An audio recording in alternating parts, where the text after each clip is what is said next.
Hi, Matt. Hi, Ann. How you doing? I'm doing well. Great.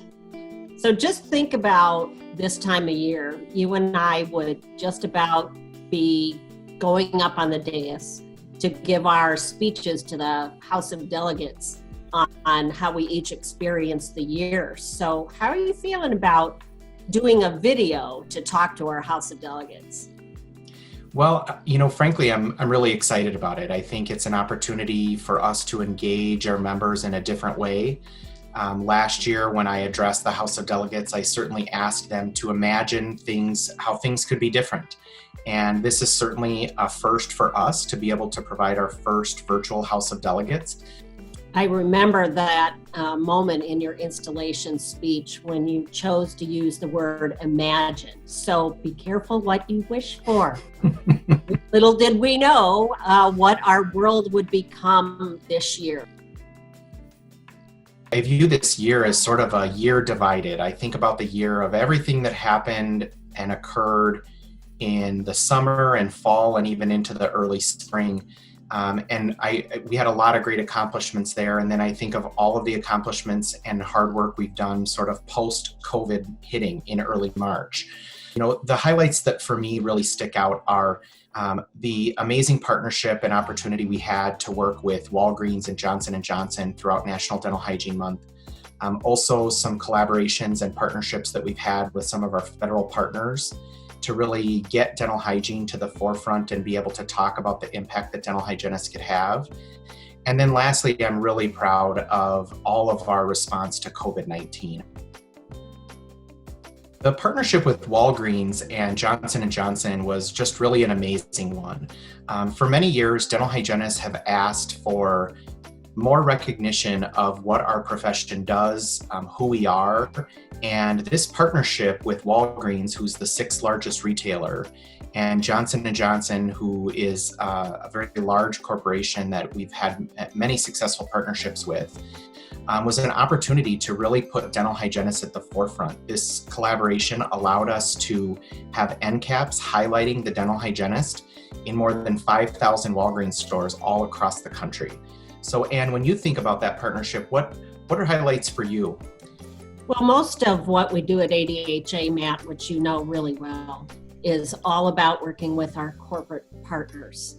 And in this particular case, Walgreens and Johnson & Johnson came to us wanting to talk about building a partnership like this as they recognized the important role and influence the hygienist has on their patients. I think we've all been in that clinical situation where patients will turn to the hygienist and say, what do you think? Or do you think I should use this product or that product? So Walgreens in particular really recognized the role hygienists play in influencing consumers. And I would agree with you that out of all of it was a sense of pride that our own community had been wanting to have some type of consumer outreach campaign that would highlight the role they play in oral health care. Another highlight from this past year has certainly been the many partnerships that we've built. One that certainly sticks out to me is the partnership with the U.S. Public Health Service, and in particular, the U.S. Surgeon General's office. We had the unique opportunity to spend several hours with a team at the U.S. Surgeon General's office to really highlight and talk about the role of the dental hygienist, the role that we play and have potential to play in places like medical dental integration, and really talk about issues that are important to dental hygienists like license portability. That opportunity was really unique. We were also able to highlight the fact that the Surgeon General's office is getting ready to release an updated report on oral health, which is really the second report on oral health. And it's pretty rare that the Surgeon General will release multiple reports on the same topic. And so we're excited that we will play a role in that. That opportunity certainly sticks out to me as a highlight from this past year. COVID-19 certainly had a profound impact on my year as president. It's really where I see my year being divided into two, everything that happened before COVID and everything that's happened during our response to COVID-19. I still remember March 16th, our executive committee having an emergency board meeting to put policy in place to recommend that we postpone any elective and non-emergency dental care across the country. And that step, along with opening up our COVID-19 specific email box, was really the first actions our board took to address this pandemic and really started to springboard our staff team into action. I know, Ann, from your perspective, there was lots of things going on the staff end. So maybe talk a little bit about, from your viewpoint, how things shook out on your end. Yeah, I remember that day very clearly too, Matt. And two things kind of came into my mind right away. One was safety, making sure that the staff team began to shelter in place. But even more importantly was the safety of our members and communication. I knew that we had to get connected to each other. I knew that we needed to get connected to other dental organizations so we could learn what they were doing and they could learn what we were doing. The COVID-19 email address, that was the fundamental good decision on our part because hundreds and hundreds of hygienists began to email us, and they were from all over the country. They were members and non-members alike. It didn't matter. We were a community. Membership just didn't come into play at that point. We wanted to support the entire community. We read every single email that came in. We responded to every single email that came in. And we wanted to have our community feel that they were expressing their voice, they were expressing their concerns, their comments, their questions. Not only did we listen, but we responded. As the weeks went on, we thought it was going to be really important to reach out into our community and formulate a task force as the nation started to begin to return to work. You and I both know, Matt, how pivotal the formulation of the task force was. So can you share with us a bit about formulating that task force and how important that was to you and the journey over the next couple of weeks? Yeah, we knew that providing that very specific resource that was geared to answer many of the questions that dental hygienists had was going to be very important. And I think that when we thought about who needed to be a part of this task force, we thought about experts in the field, we thought about people that are clinicians, we thought about people that are in public health, experts in teledentistry, education, infection control. And so we really brought together this great collaborative team to really look at the evidence base that was available, to make some sound decisions based on science and put out some really helpful guidance to dental hygienists. This was very specific to our dental hygiene community, and I was really proud of the work that they did and continue to do as they've since updated the guidance. And our board has gone back to work and updated our policy to really stay in alignment with CDC. So we're providing a consistent message to the dental community. So this formulation of the group was really pivotal in some of our response to the pandemic that we're still in the midst of. So this year certainly allowed for many firsts and many changes that we had to address.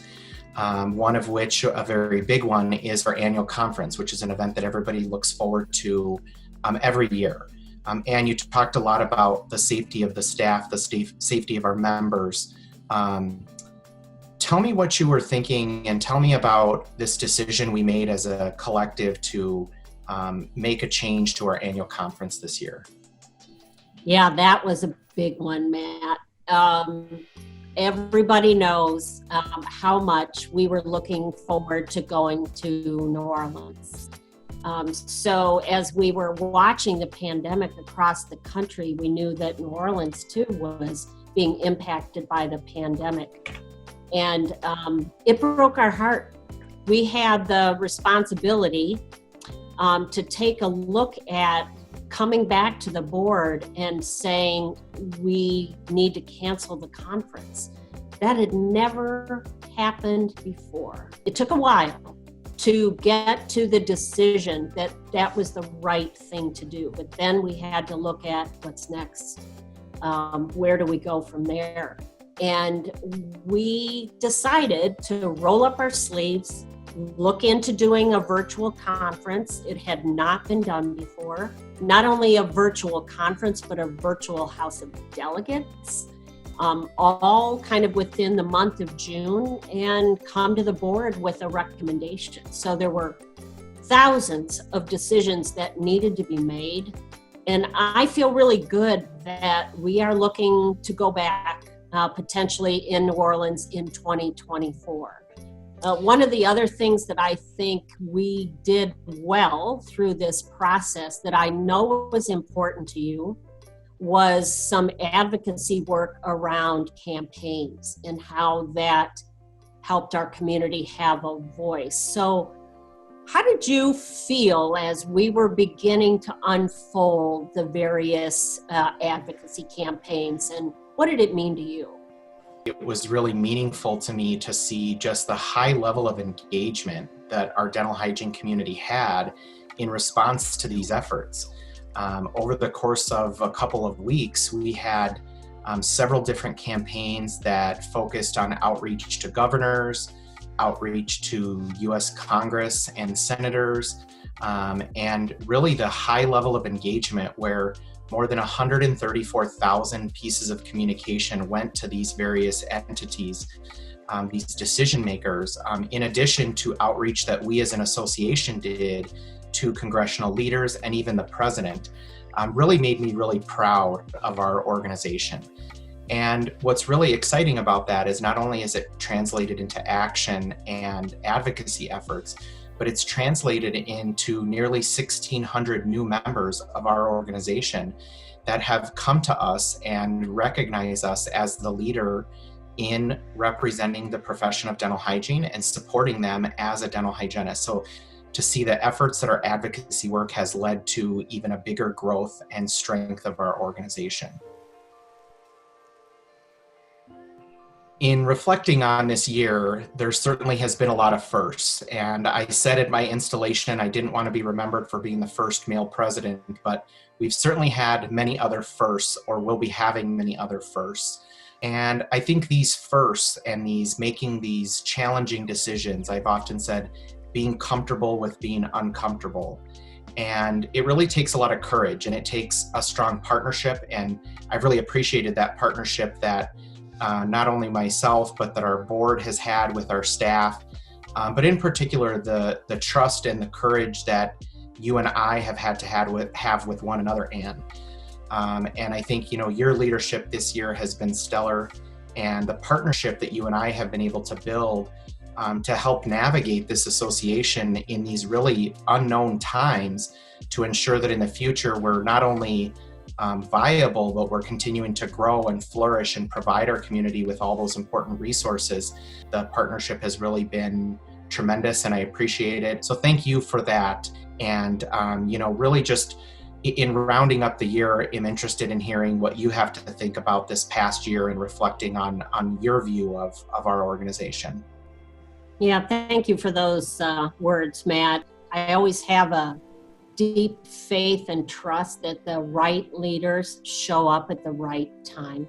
And I can say without a doubt that you were the right leader that did show up at this time to lead us through probably one of the most tumultuous years that I've ever experienced being at ADHA. Not only were you and I and the board and staff leading ADHA nationally, but our state leaders were having to make decisions for their state associations as well as our local leaders. So everybody on all levels of ADHA was having to figure out how to lead in very uncertain times. You really did an outstanding job through a lot of trials and tribulations, and the ability to make decisions that weren't always clear.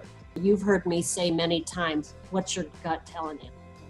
Decisions aren't always popular, but they have to be made. So I think on behalf of the House of Delegates, the board, who's expressed their support to you. While you and I are not standing in front of the House right now, I think they would be standing to give you the standing ovation and many, many thanks for an outstanding year. Great job. Congratulations, Matt. Thank you.